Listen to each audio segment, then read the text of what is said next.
Si tú sientes cerca un barullo y no sabes qué es un ángel llegando aunque no lo ves, para acercar nuestras oraciones a Dios.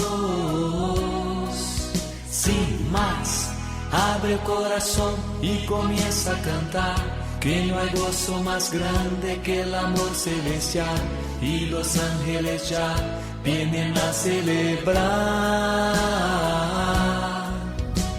Sí, vuelan los ángeles en el lugar, en medio de todos y sobre el altar, trayendo las manos llenas de bendiciones. No sé si el cielo bajó, qué fue lo que pasó. Yo sé que está lleno de ángeles, sí, y que el mismo Dios está aquí. Sí, los ángeles vuelan, la iglesia se alegra, todos cantan y lloran, las almas se elevan, se asusta el infierno, se aleja el mar. Siente el ruido de alas, los ángeles vuelan, confía hermano que ha llegado la hora de Dios, y te quiere encontrar. Sí, vuelan los ángeles en el lugar, en medio de todos y sobre el altar, trayendo las manos llenas de bendiciones. No sé si el cielo bajó, qué fue lo que pasó. Yo sé que está lleno de ángeles, sí, y que el mismo Dios está aquí. Sí, vuelan los ángeles en el lugar, en medio de todos y sobre el altar, trayendo las manos llenas de bendiciones. No sé si el cielo bajó, qué fue lo que pasó. Yo sé que está lleno de ángeles, sí, y que el mismo Dios está. Hemos venido hablando en los últimos programas sobre el camino hacia la santidad, los enemigos de este camino. Y en el programa del día de hoy, siguiendo esta temática, quisiera compartir con ustedes los pilares de la vida espiritual, los 7 pilares de la espiritualidad católica. Reciban un saludo, soy el Padre Fernando Antonio María Cárdenas. Les estoy hablando desde el foyer de Charité. La vida cristiana es una vida en la que hay que librar una batalla espiritual. Y de hecho, estamos afrontando batallas espirituales muy fuertes. Que esa batalla espiritual requiere armas espirituales. Y la manera como afrontamos esa batalla, pues, es con armas espirituales. De ahí que hay que poner pilares espirituales en este camino. Son 7 estos pilares. En primer lugar, voy a mencionarlos, los 7 pilares, y después los iremos desarrollando uno por uno. El primer pilar es la confesión. El segundo, la oración diaria. El tercero, la misa. El cuarto, la Sagrada Escritura. El quinto, el ayuno. El sexto, la lectura espiritual. Y el séptimo, el rosario. Son los pilares de la espiritualidad cristiana, es decir, sobre lo que debe estar asentada, fundada nuestra vida espiritual. El primero de estos pilares es la Confesión. La confesión, que es un sacramento que nos dice el catecismo de la Iglesia Católica, es un sacramento de cura. La confesión, y para esto me permito narrar una historia de dos grandes deportistas, Michael Jordan y Tiger Woods. Uno de ellos basquetbolista, el otro de ellos golfista, que son considerados los más grandes deportistas de la historia en su campo, en su rama deportiva, Michael Jordan y Tiger Woods. Estos, digámoslo así, deportistas afamados, pues tal vez no tengan ninguna relación con el catolicismo, y hay algo que llama la atención del éxito tanto de Michael Jordan como de Tiger Woods, que ambos, en modalidades deportivas diferentes, el uno en el básquet, el otro en el golf, han tenido un éxito extraordinario. Y este éxito, aunque sea en ramas diferentes, se puede conectar a una cualidad singular. Y es que durante la adolescencia, por ejemplo, de Michael Jordan, el de Carolina del Norte, en los Estados Unidos, él ni siquiera pudo alcanzar a formar parte del equipo de básquet de una escuela secundaria.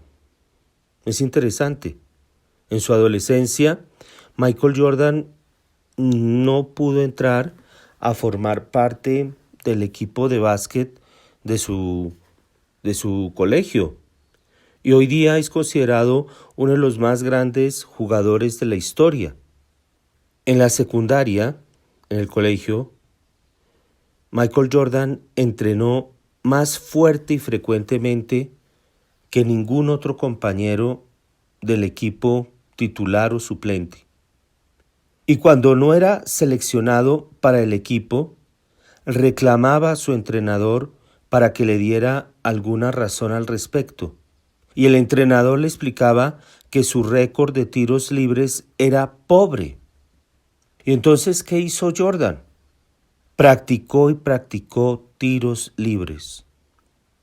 Hizo 500 tiros libres diarios durante 10 años. 500 tiros libres, es decir, a la cesta, 500 veces tirar a la cesta diariamente, y esto por un periodo de 10 años. Es decir, que no disparaba 500 veces, sino que encestaba 500 puntos de tiro libre. Por la práctica, y la práctica, y la práctica, y la práctica, y esto no un día, sino diariamente durante 10 años. Y no se permitía ir a dormir por la noche hasta que no hubiera hecho sus 500 tiros libres. Y aquí señalo esto, que no era simplemente disparar ahí a la cesta, no, sino que encestaba 500. Tenía que encestar 500, o sea, no sé cuántas horas pasaría ahí. Y hasta que no los encestaba, no se iba a dormir. Y Michael Jordan incrementó entonces su habilidad y se ganó su lugar con trabajo duro, con práctica. Y entonces uno puede preguntarse, pero entonces ¿dónde está el talento de este basquetbolista? Pues claro que tenía talento, pero también trabajó duro para desarrollar su talento, más que cualquier otro jugador. Y así cuando Michael Jordan pasó del colegio, de la secundaria a la universidad, se dio cuenta que su tiro en suspensión y retroceso, estos son términos del básquet, constituía una debilidad. Y por lo tanto entonces se enfocó en practicar este tipo de tiros hasta que se convirtió en uno de los movimientos claves de su juego. Y cuando llega al equipo de la NBA, lo había dominado completamente, tanto que fue como si él mismo lo hubiera inventado. Y esto serviría para preguntarnos, ¿cuándo fue la última vez que identificamos una debilidad en algún campo de nuestra vida y nos enfocamos en erradicarla? Michael Jordan se enfocó en trabajar en sus puntos débiles y no se iba a acostar hasta no lograr vencerlos. Algo semejante con Tiger Woods, golfista, un gran golfista. En 1997 este deportista, Tiger Woods, ganó el torneo del Master y con un número récord de golpes. Allí, Michael Woods, después de haber ganado este torneo en 1997, hizo una conferencia de prensa y dijo que iba a tomarse un tiempo de descanso para trabajar en el swing, es decir, para trabajar en el golpe a la pelota de golf. Y muchos periodistas, pues al escuchar esto, el mejor jugador de golf que había acabado de ganar uno de los premios más importantes en el campo del golf, el Master, al escuchar que se iba a retirar Tiger Woods a practicar su juego, pues se ríen y creyeron que era una broma. Pero Tiger Woods y su entrenador procedieron a explicar que ellos tenían la intención de desarmar y reconstruir completamente su juego de golf. Y Tiger Woods explicó que con la ayuda de su entrenador y de videos había descubierto un defecto en su juego que él consideraba como una debilidad. Y así Woods comienza a trabajar esta debilidad que había detectado. Y tras un corto tiempo, Woods regresa a jugar con un movimiento totalmente renovado para dominar completamente el golf, como nadie nunca lo había hecho en la historia. Y Tiger Woods se retira para trabajar en esa debilidad. Tiger Woods nos enseña, junto con Michael Jordan, a tener y a enfrentar una práctica de la fe con disciplina y compromiso. Así como ellos enfrentan su básquet, su golf, con esta disciplina, ojalá nosotros, los católicos, enfrentáramos nuestra práctica de la fe con disciplina y compromiso. Porque tanto Michael Jordan como Tiger Woods han tenido una gran habilidad para estudiar su juego. Son estudiosos del juego, para identificar sus destrezas, sus habilidades, sus puntos débiles. Y una vez que lo han hecho, han trabajado incansablemente para hacer impenetrables sus cualidades y transformar sus debilidades en fortaleza. Es que un deportista, un verdadero deportista, no pasa por alto una debilidad, no ignora su debilidad. Los deportistas de alto nivel quieren conocer sus debilidades más que nadie. Y esto es una lección para nuestra vida espiritual. Porque este proceso de identificar aptitudes, de identificar debilidades, de transformarlas en fortaleza, vienen a ser un ejemplo clásico de espiritualidad católica. Durante 2000 años, los campeones del cristianismo, aquellos hombres y mujeres a los que llamaron santos, han entrado en la habitación del silencio para echar un vistazo humilde y honesto a sí mismos y evaluar sus propias fortalezas y debilidades. Pensemos en los padres del desierto, que se retiraban precisamente a luchar contra sus debilidades, entre otras muchas razones. Pensemos en una Santa Teresa de Jesús que al ver que llevaba una vida mediocre, una vida que no le agradaba a Dios, decide emprender un camino de perfección. Estos santos, no han tenido miedo a mirar de manera humilde y honesta su vida, a mirarse a sí mismos y evaluar sus propias fortalezas y debilidades. Y después han tomado la valiente decisión de transformar esas debilidades en fortalezas, sus vicios en virtudes. En la habitación del silencio no reflexionan sobre su juego de baloncesto o sobre su movimiento de golf, sino que reflexionan sobre su carácter.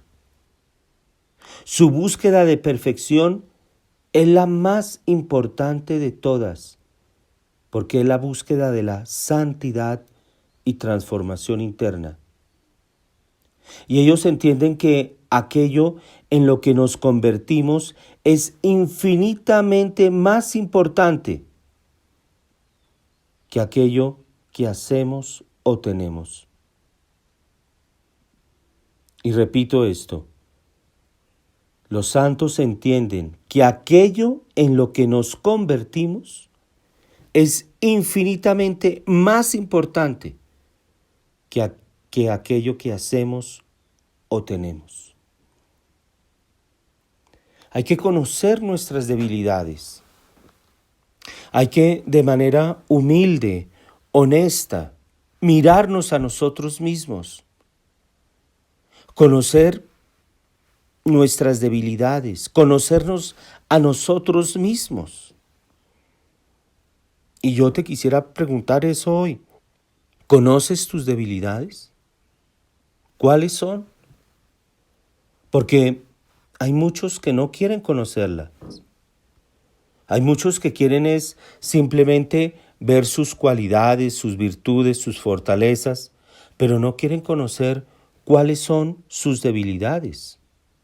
No queremos pensar ni hablar de ellas y no queremos enfrentarlas, no queremos mirarlas y tampoco queremos que alguien las saque a relucir.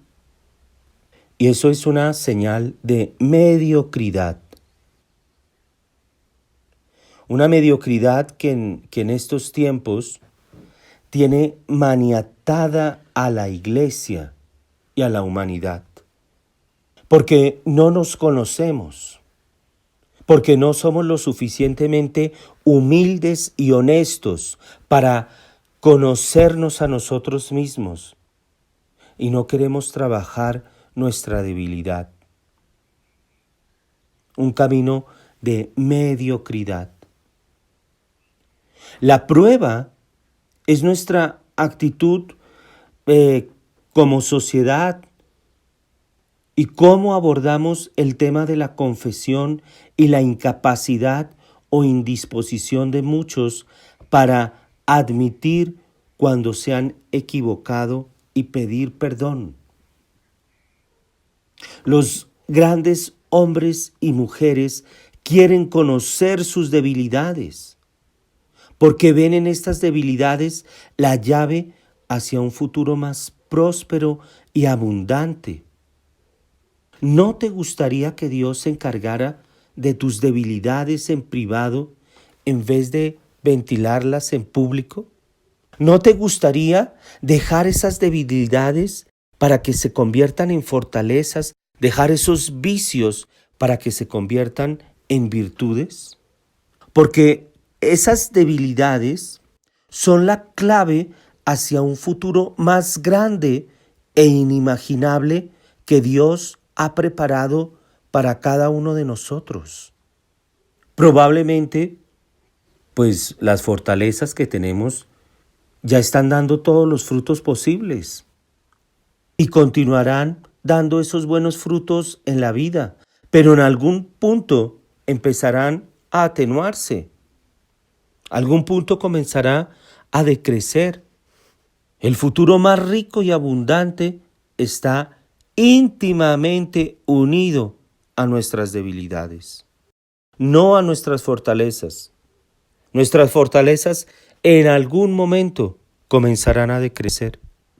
Y es que, para explicarlo un poco, imagínense que somos granjeros y tenemos 1,000 hectáreas de tierra. Y de esas 1,000 hectáreas, 500 hectáreas producen frutos maravillosos, cosechas abundantes. Hay una gran variedad de sembríos y un pequeño huerto de árboles frutales. Pero en las otras 500, la tierra está completamente abandonada. Una tierra pedregosa, plagada de monte, hay maleza. Y ahora pensemos cómo nos gustaría que nuestro futuro fuera mejor que nuestro pasado. No puedes plantar más sembríos de los que ya tienes, porque las primeras 500 hectáreas están produciendo a su máxima capacidad. Podrías tratar de extraer algo más de lo que produces, aumentando en algo el tamaño de tus sembríos, y si solo tuvieras 500 hectáreas, estarías de acuerdo con tomar esta medida. Pero ese no es el camino hacia un futuro mejor. Si deseas construir un futuro más provechoso, necesitas intervenir en esas segundas 500 hectáreas que tienes abandonadas y transformarlas en tierra productiva. Necesitas sacar esos impedimentos que hay en esa porción de tierra que no te permite sembrar. Comenzar a remover las piedras, el monte, cortar la maleza y de esta forma prácticamente duplicar las cosechas que hasta ahora has venido produciendo. Ya no vas a producir 500, sino vas a producir 1,000. Esto es algo que, por ejemplo, Israel nos enseña. Israel es un país desértico. Y sin embargo han ido trabajando la tierra y la producción es realmente grande en Israel. Así podemos decir que las primeras 500 hectáreas representan nuestras fortalezas.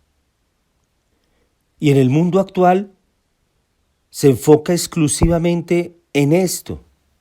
¿En qué colegio se dice, trabaja tus debilidades? ¿En qué universidad se dice, conoce tus debilidades? La educación hoy día es solamente en explotar esas 500 hectáreas. Tienes 1,000 hectáreas y solamente estás explotando 500. Y dejan las otras 500 abandonadas. Porque nuestra cultura no tiene una visión integral de la persona humana. No tiene interés en que la persona se vuelva alguien íntegro. Lejos de querer que alcances, como se dice, la mejor versión de ti mismo, el mundo moderno, la cultura de hoy, está regida por la productividad y el consumo. Para nuestra cultura, tú eres realmente un consumidor y un diente más del engranaje económico global. Es así como te ve el mundo, simplemente como un consumidor. Pero Dios tiene una visión más grande y es por eso que Dios te anima a explorar las otras 500 hectáreas de tu granja, tus debilidades. Y más que eso, Dios quiere ensuciarse las manos contigo para comenzar a sacar esas piedras, cortar esa maleza. Quiere trabajar junto contigo porque tú eres su hijo. Está Dios dispuesto a hacer todo el trabajo pesado. Está anhelando contar con tu cooperación, pero no irá, no entrará si no lo llamamos, si no lo dejamos entrar. Y es precisamente en este contexto donde entendemos que la confesión es entrar a trabajar las segundas 500 hectáreas. Es comenzar a trabajar esa tierra pedregosa, llena de maleza, que la has tenido abandonada, que no la quieres mirar, y permitirle a Dios entrar a trabajar en esa parte de la tierra. Por eso hay que volver a Dios. Hay que permitirle a Dios que entre a trabajar. Y esto, la confesión. Y la confesión, de acuerdo al listado que he mencionado al comenzar este programa, es el primer pilar de la vida espiritual. Primer pilar. ¿Y por qué la confesión es el primer pilar? En el Evangelio de San Mateo, en el capítulo 4, versículo 17, cuando Juan Bautista aparece por primera vez en el desierto allá en Judea, el primer mensaje de Juan Bautista fue: arrepiéntanse, preparen el camino del Señor. Evangelio de San Mateo capítulo 3, versículo 2. Y luego, cuando nuestro Señor empezó su ministerio, lleva este mensaje al comenzar su ministerio: arrepiéntanse, pues el reino de los cielos está cerca. Mateo capítulo 4, versículo 17. Es el llamado a la conversión, es el llamado a arrepentirse, que es una palabra fuerte, pero que más de 2000 años después podemos preguntarnos qué significa eso para nosotros aquí y ahora. ¿Qué significa para nosotros el arrepentirnos? Porque lo mismo que significó para las personas cuyas sandalias pisaron esos caminos polvorientos de Judea, tratando de acercarse a Jesús, así también hoy día la palabra arrepentirse significa volver a Dios. Vamos a un breve corte musical y ya regresamos. Cantemos al amo de los amores, cantemos al Señor. Dios está aquí, venid adoradores, adoremos a Cristo Redentor. Gloria a Cristo Jesús. Cielos y tierra, bendecid al Señor. Honor y gloria a ti, Rey de la gloria. Amor por siempre a ti, Dios del amor. Unamos nuestra voz a los cantares del coro celestial. Dios está aquí, al Dios de los altares, alabemos con gozo angelical. Gloria a Cristo Jesús. Cielos y tierra, bendecid al Señor. Honor y gloria a ti, Rey de la gloria. Amor por siempre a ti, Dios del amor.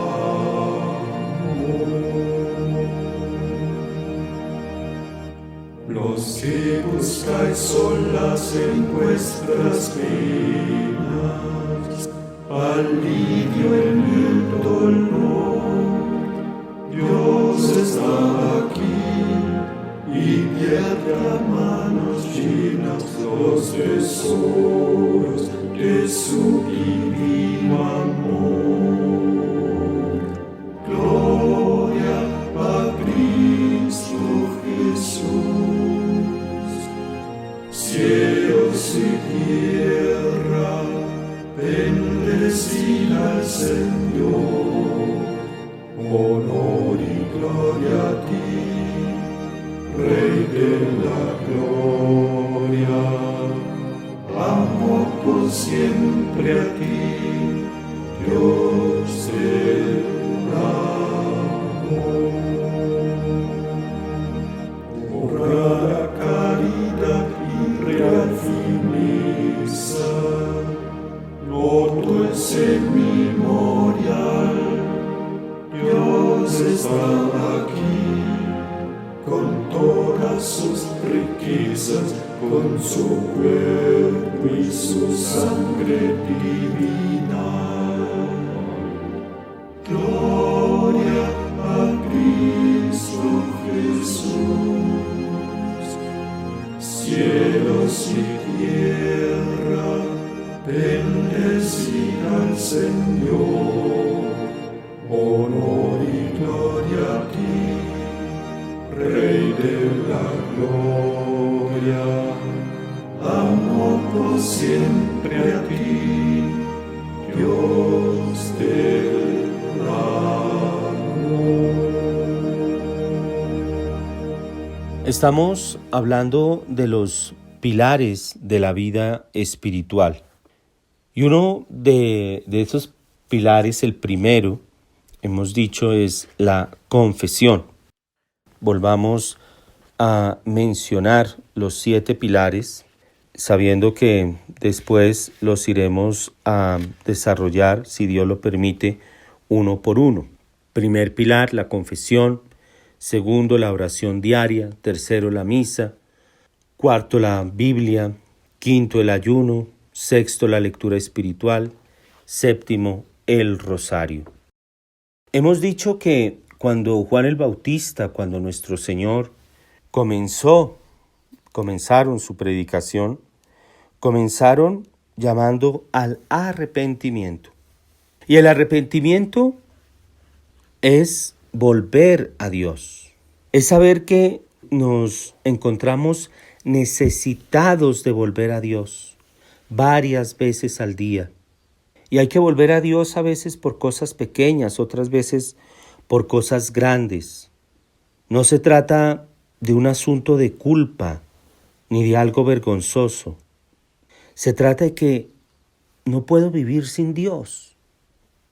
Se trata de que Dios hace de mí una persona mejor, un mejor hijo, un mejor esposo, un mejor padre, un mejor hermano, un mejor amigo, un mejor empleado, un mejor ciudadano. Dios nos hace mejores cuando le damos la espalda a Dios. Y esto es algo que creo que constatamos todos, pues le damos la espalda a nuestro verdadero yo. Necesitamos volver a Dios. Esto que está ocurriendo en nuestro país y que está ocurriendo en diferentes partes del mundo, en Chile, en México, es porque hemos dejado a Dios. Y hay que volver a Dios. Porque si somos honestos con nosotros mismos, si somos capaces de tolerar un momento de verdad, si estamos dispuestos a darle un lugar en nuestra vida a la verdad por sobre todas las excusas y justificaciones, si estamos realmente dispuestos a eso, yo creo que descubriremos que todos necesitamos volver a Dios. Deja de estar buscando justificaciones. Es que yo no voy a la confesión porque los curas. No, mira tu verdad, con honestidad, con sinceridad, con humildad. Frecuentemente nos alejamos de Dios de formas simples, solo por un momento, y otras de forma mucho más grandes. Dar la espalda a Dios es una acción interior. Y es totalmente posible para alguien dar la espalda a Dios y aún ir a misa el domingo. Porque las acciones externas no garantizan la disposición interna. Y repito eso, las acciones externas no garantizan la disposición interna. Podemos ir a misa el domingo y aún así darle la espalda a Dios. ¿Cómo? Miren, es increíble, pero lo dice el Papa Benedicto XVI en su exhortación apostólica Sacramentum Caritatis, el sacramento de la caridad. Dice que una Eucaristía que no conlleve a una práctica de la caridad es una Eucaristía fingida. Tú puedes ir a misa, pero si no te conmueve el dolor de tu hermano que está pasando hambre, que tiene necesidad, estás dejando a Dios. Te estás alejando de Dios. Esto ya lo he repetido en varios programas, pero es una frase que, Dios mío, una frase del escritor C.S. Lewis. El demonio quiere la caridad fingida y la maldad concreta. El demonio hay veces que es, perdón la palabra, tan puerco, que te deja ir a misa el domingo para que tú te sientas bien, pero que te impide hacerle el bien al hermano. Que Dios nos libre a nosotros de esos autoengaños. Muy pocas personas le dan completamente la espalda a Dios. Algunos lo hacemos en una o dos áreas de nuestra vida. Muchos lo hacemos en un rincón de nuestro corazón. Y preguntémonos, ¿en qué área de nuestra vida le estamos dando la espalda a Dios? Todo viaje para acercarnos a algo, pues a la vez es un viaje para alejarnos de algo más. Y si necesitamos volver a Dios, es también porque necesitamos alejarnos de aquello que nos alejó y nos mantuvo lejos de Dios. Pueden ser personas que te llevaron a alejarte de Dios. Pueden ser las posesiones materiales que te han distraído de tu yo auténtico y verdadero. Puede ser el placer que te ha seducido hacia un camino del egoísmo y del capricho. Lo que sea que te haya distraído, es importante tener en cuenta que no puedes viajar hacia un lugar nuevo y al mismo tiempo quedarte en el lugar donde estás. Es imposible.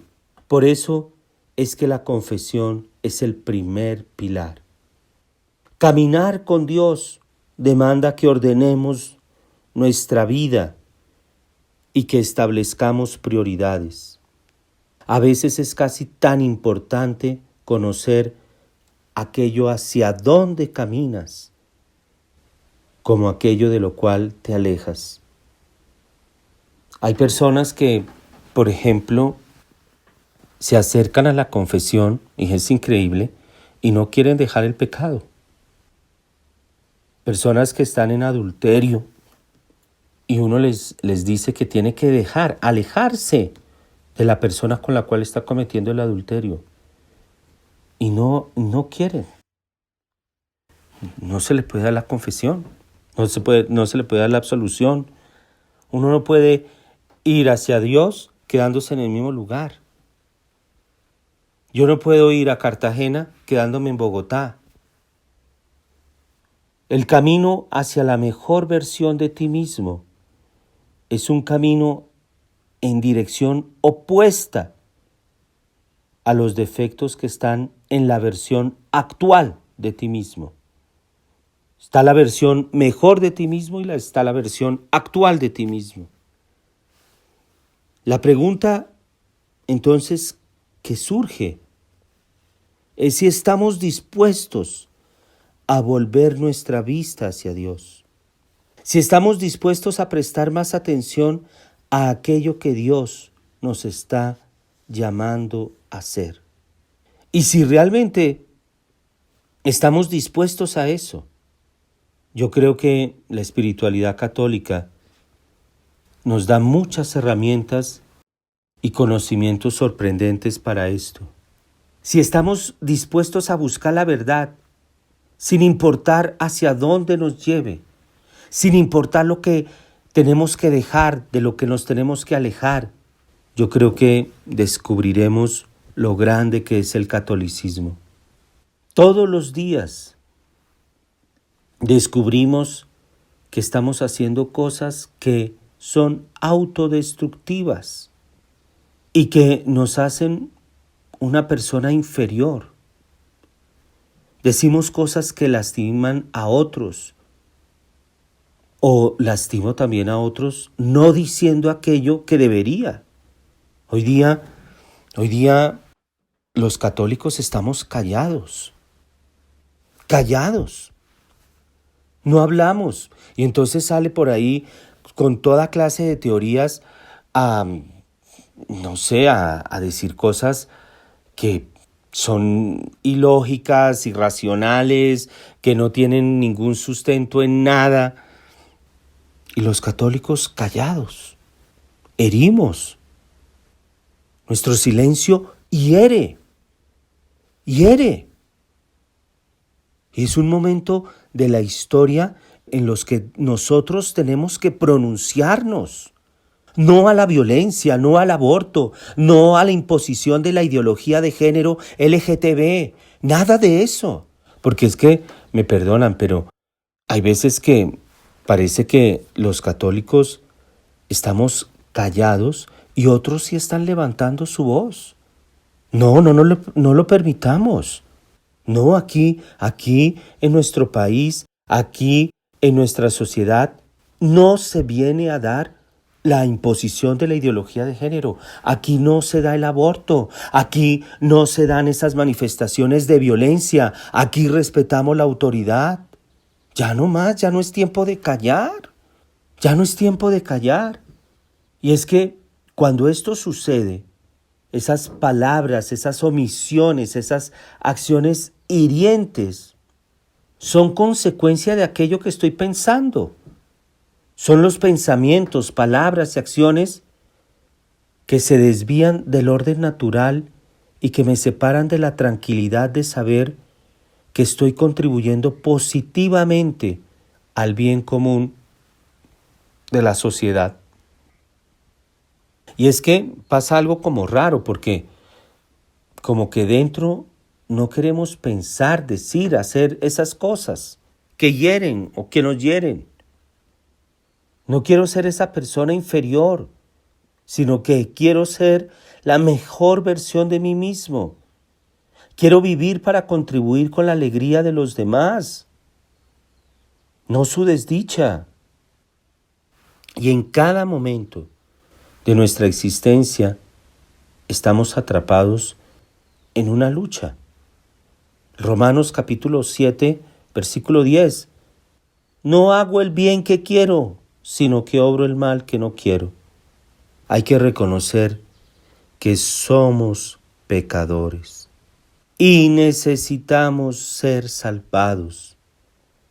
Necesitamos ser salvados de nosotros mismos, de nuestro pecado. Hay personas que te aman y te aman mucho, tus papás, tus hermanos, tus amigos, pero ellos no pueden salvarte. Necesito a un Salvador. Y comprender esto es lo que cambia la vida. Esto es lo que me habilita para ser miembro de la Iglesia Católica, reconocer que necesito un Salvador. Y Jesús no vino por los sanos, Él mismo lo dice. Marcos capítulo 2, versículo 17. No he venido por los sanos, sino por los enfermos. Y la Iglesia continúa este trabajo. Somos imperfectos, sí, pero capaces de cambiar y de crecer. Y de eso somos responsables, de nuestra capacidad de cambiar y de crecer. Todos somos imperfectos, pero al mismo tiempo perfectibles. La Iglesia nos acoge en nuestra debilidad, nos consuela en nuestras limitaciones. La Iglesia viene a sanar nuestra enfermedad y nos alimenta hasta sanar completamente, haciéndonos plenos otra vez, y a lo largo de este proceso, la Iglesia procura aprovechar todos los esfuerzos y luchas, no solo para mi propio bien, sino para el bien de la Iglesia entera y por lo tanto de la humanidad. Pero cada uno de nosotros tiene como una guía, como, digámoslo así, la estrella polar. La estrella polar es la que orienta a los caminantes. Nosotros tenemos una gran estrella polar espiritual que es la constante invitación que Dios nos hace para que seamos santos. Esa es la estrella polar, la que debe dirigir nuestro camino, la que debe orientar nuestros pasos. Porque el mayor drama de la vida de alguien se puede comprender al examinar la tensión que hay entre la persona que soy y la persona que debería ser. Es la tensión de la vida, y precisamente a ella se refiere San Pablo cuando sugiere que cada uno de nosotros debería procurar su propia salvación. Filipenses capítulo 2, versículo 12. Todo tiene su trascendencia en relación con la meta, y cuando olvidamos la meta, nada tiene sentido. Nos perdimos. Si olvidamos que Dios quiere que vivamos vidas de santidad, nos desorientamos. Si perdemos de vista a esa gran estrella polar espiritual, si perdemos el llamado constante a la santidad, nos desorientamos, nos confundimos, y es por ello que el catolicismo tiene tan poco significado para tantas personas hoy día. Porque han olvidado, o en algunos casos nunca han sabido cuál es la meta de la vida cristiana. Para algunos piensan que la meta de la vida cristiana es ir a misa el domingo. Para otros piensan que la meta de la vida cristiana es vivir una vida de inferioridad. No. Hay que volver a descubrir esa gran estrella polar, hay que volver a ver al cielo y ver esa gran estrella polar. Porque todo en la vida debería ser medido, teniendo el camino en mente y la meta a la vista.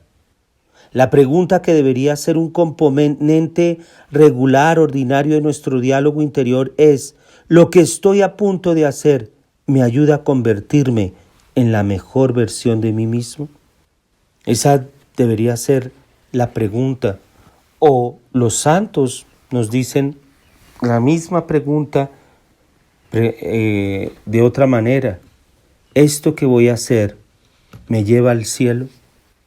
Vamos a continuar hablando de este gran pilar, la confesión, sabiendo que necesitamos trabajar nuestras debilidades y que Dios viene junto a trabajarlas, sabiendo que somos débiles, imperfectos pero perfectibles, y sabiendo que hay una gran estrella polar, un gran llamado a ser santos. Que Dios los bendiga. Una feliz noche para todos.